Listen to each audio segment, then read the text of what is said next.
I know it's here somewhere. Finally. Oh, it's time for the doctor.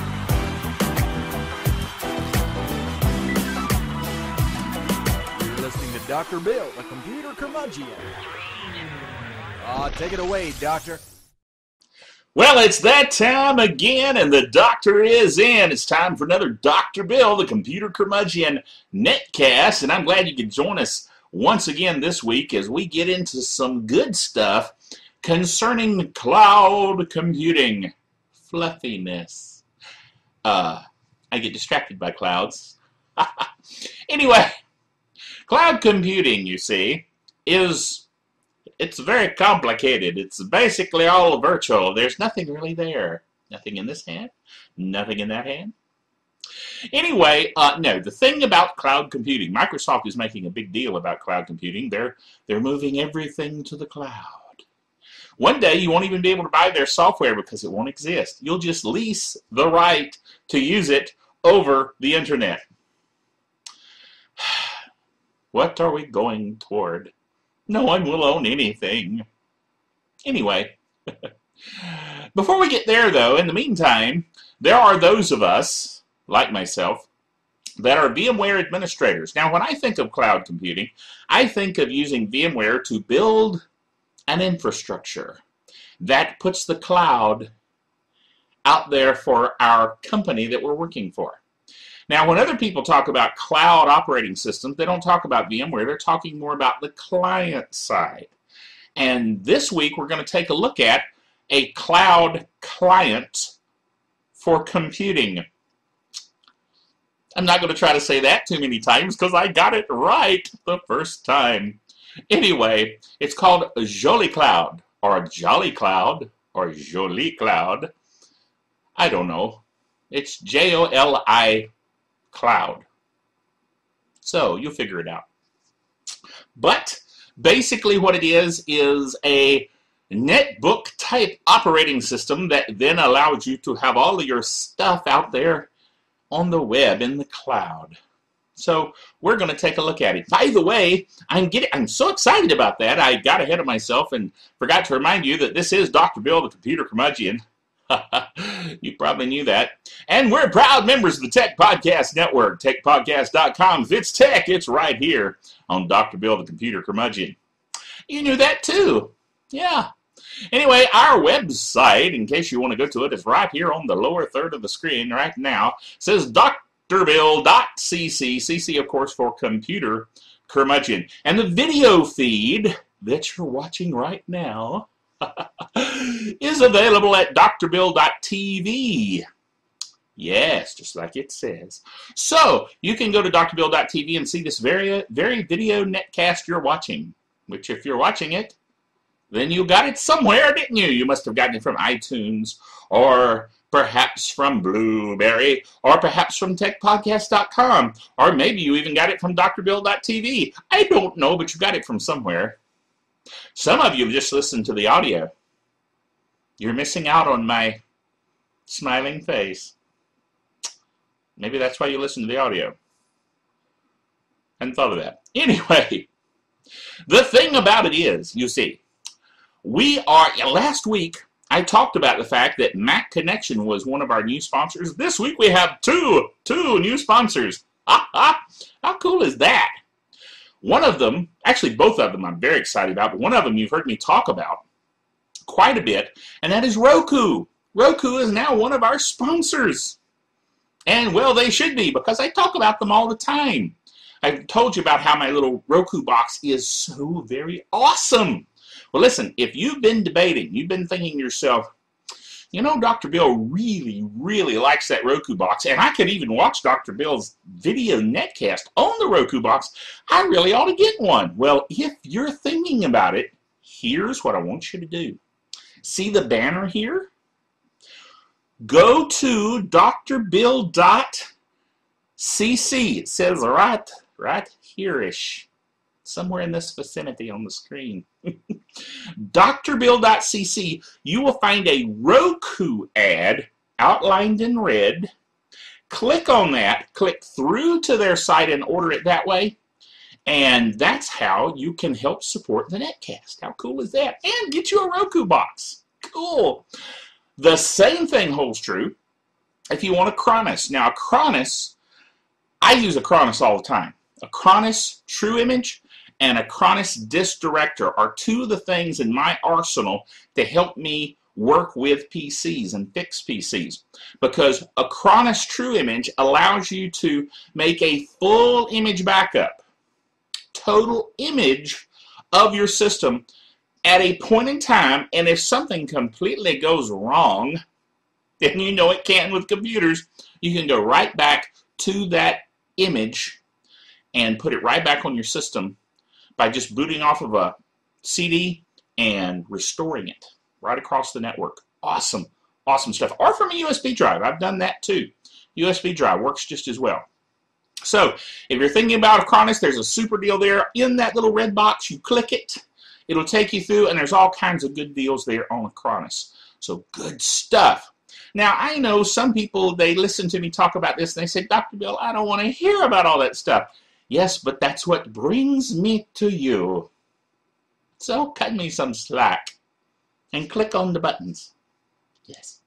Okay, let's take a look now at this week's special introduction to Jolicloud, however you pronounce it, and let's watch how it is installed on your system. Once again, as usual, I'm using a VMware Workstation to install it there so that I can, capture the image of it and show it to you. So let's look at it right now. Let's boot here. And this time I'm going to install Jolicloud. I had previously booted it, and I did a recording of it booting. However, I wanted to show the actual install as though this were a netbook. So we're going to let it actually install on the virtual machine. Ooh, look, it's setting up a virtual private network. And it is now installing the operating system. First, it has to ask me questions like, do I want to speak English? In fact, I do. I'm going to move it up just a little bit there so that we can see it. English, of course, is the language that I'm most familiar with. And it's showing that this is the time where I am in the New York time zone, which is actually quite correct. Suggestion option is the USA. Yeah, that's where I am, so that'll work. And I want to erase and use this entire disk because I created it especially for this particular demo. What's my name? My name is Dr. Bill Bailey. What name do you want to use to log in? Well, I like to use Dr. Bill. I also like to use a super secret password. Super de duper secret. Okay, so it's weak. Give me a break. It's just a demo. This isn't the password that I normally use for general things. This is just for playing. Okay, so it says, you really want to do this? Sure. Now, once again, I'm going to move it just a little bit so that we can see this.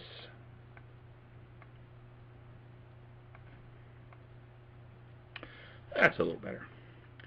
Now, while this is installing, let me tell you a little bit about it. Jolicloud is based on Ubuntu Linux, so this is a specialized distro. Now, what they've done is they've made this distribution very friendly with netbooks. So netbook hardware, for instance, like my Acer netbook, is where I next want to install it. And this would just take that netbook and say, dude, I understand all of this. I know exactly where you're coming from, and install correctly. Okay? Now what I'm doing here, obviously, is installing it under VMware Workstation. And so that's what we're doing. Alright, we're recording again because it came up and said installation is complete. You need to restart the computer. So we'll click the Restart Now button. for obvious reasons, we want to restart it. Okay, so it's rebooting, or as I like to say, rebooting.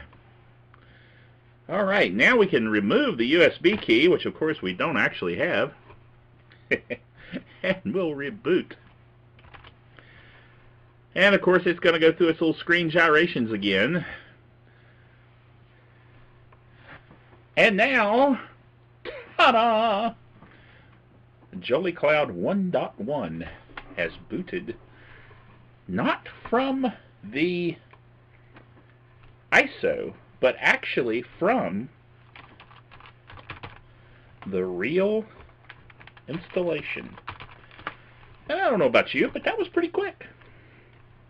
Password, the super secret, amazing, what they called weak password.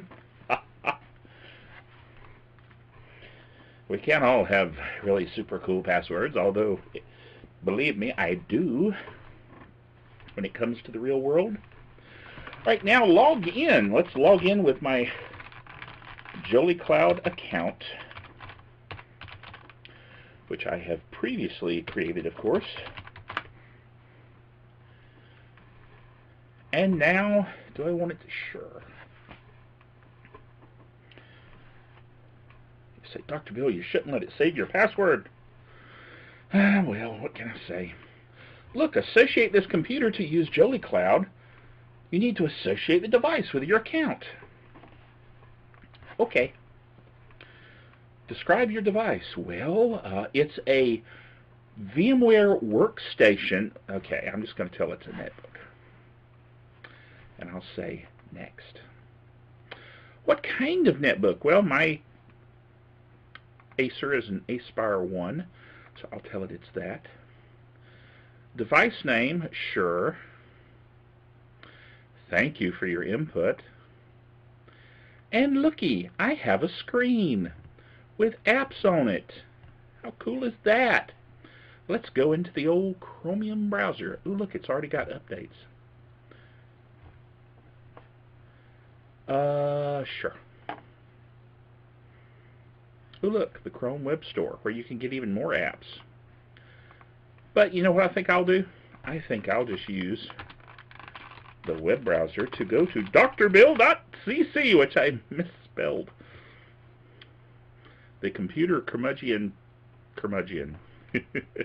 No, it's drbill.cc, which fortunately, of course, is in Google. Gotta love the Google. Anyway, there you go. By the way, we'll be talking about this, the fact that Geek Software of the Week is LibreOffice. The drum roll can wait until then. But anyway, there you go. Actual web connectivity through Jolicloud. But check it out. This is awesome. We've got all these apps you can choose from. And, I mean, even Space Invaders. How cool is that? How cool is that? Now, I cut out a section there in the middle because you don't want to just watch a gold bar go across the screen, okay? I mean, okay. You don't want to see that. So I cut all that out, but you get the idea. Really cool, neat little operating system. And like I said, I'm going to put it on my netbook next and see how it does there. I'm sure it will do very, very well and boot very, very quickly. Cool. So let's move on to the tech news off of the website that I just mentioned, even though I didn't. When I went to it within Jolicloud, I actually typed too many C's. C. It's only 2 C's. drbill.cc. Yeah, like it says. I hit something on the table. My desk is a mess. I've got to clean it up. Last time I was hitting my ring. This time I'm knocking things around. At least I'm not knocking the lights over. Anyway, so let's go look at what we've looked at since the last, what I blogged about since the last netcast. And that is, oh, yes, you know what was coming. The Geek Software of the Week, which this week is LibreOffice. I've been anticipating this. The final release of version 3.3 of LibreOffice. It's now ready for production. Cool. And so I've got an article here on the blog about it, talking about the Document Foundation's official launch of the production version of LibreOffice. So start downloading now, gentlemen and ladies. Start your downloading. Yes, and go ahead and remove OpenOffice. It's old anyway, and replace it with LibreOffice. You'll be glad you did. Also, late-breaking news here. I saw that the Document Foundation has also released the portable version of LibreOffice, which, by the way, is done through portableapps.com, and that is also available on other download sites. But check out the portable version, because you can do all kinds of cool things with the portable version, like put it on a USB stick, and wherever you are, have access to your... See, I did it again. I'm going to take this and move it over here so I don't hit it again. It makes little noises. Anyway. What was I talking about? Oh, yes. Portable LibreOffice on your USB stick. So you can do your computing wherever you are. And you're typing and such. And spreadsheeting. Anyway, also, a personal request, which I've already talked about, is our advertisers. All of our advertisers. Roku, Mac Connection, GoDaddy, Acronis. Yes! Click on the little boxes. I know I'm talking too much about it. But listen, I'm excited. Do you know I'm excited? Because they're approving me to be sponsors. Or I'm approved to have them be a sponsor. Anyway, you get the idea. The point is, that helps the doctor continue the silliness. And you know you'll like the silliness. You know, and the cool things like the Jolicloud demo and the other things we do. So anyway, that'll probably do it for this week. I wanted to do some more blogging and talk about some more things. I mean, there's the whole thing going on in Egypt and all the tech tie-ins there about how they're trying to shut down the internet so nobody can get news in Egypt. I mean, that's the late-breaking news. That's happening right now as I'm recording this on a Saturday. You're probably hearing more about that as well. But there's just all kinds of things going on, and I can't talk about all of them. But tune in next time when the doctor will say... Sounds like one of those old, shows. Tune in next time when Batman will go after the Riddler. But that's not what we're talking about. I'm just digressing again. I do that a lot. So, tune in next time for the doctor. Until then, the doctor is out of here.